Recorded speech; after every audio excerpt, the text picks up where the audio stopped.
Good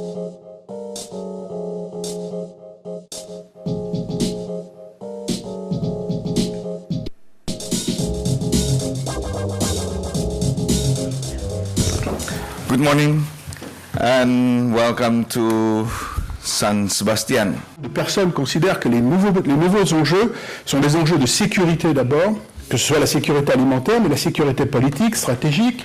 Je ne veux pas élaborer là-dessus. La sécurité aussi, l'éco-efficacité énergétique du système écologique.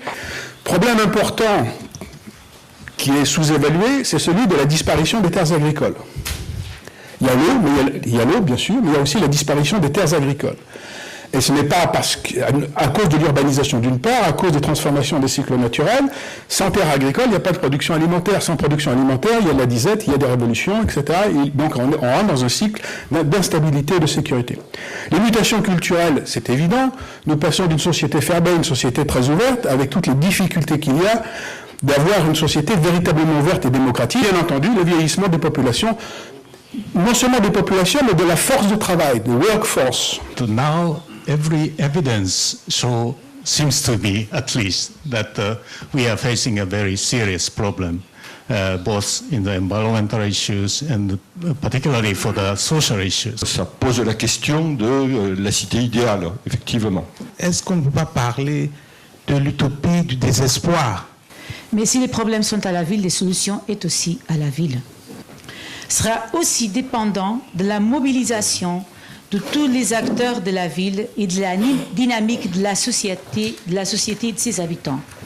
So, and then there is also this pluralistic view that perhaps each country or each city should take its own trend of development. Challenge as to whether Inter could contribute to the thinking about how we develop rural areas so that people might prosperously stay, and that may be one of our contributions to the development of the quality of urban life in our countries more generally.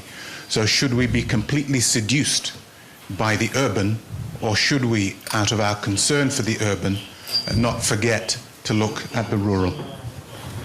I wanted to get back to the question of technology, since that was raised a couple of times. As a technology provider and an infrastructure provider, we're invited to contribute to that. We, of course, believe that technology can play a major role and make a major contribution to making cities both more environmentally friendly, but also better places to live, and probably also economically more thriving cities. Aujourd'hui, qui gère notre société, puisque l'informatique nous a permis de faire accélérer l'information de cette façon extraordinaire. Donc, cette technologie fabuleuse, si on la mettait au profit du plus grand nombre, on pourrait peut-être commencer à écrire une utopie où l'homme serait au centre, une ville partagée, et qui porte les valeurs essentielles des villes dont nous sommes issus, c'est-à-dire des villes universelles, accueillantes et inclusives.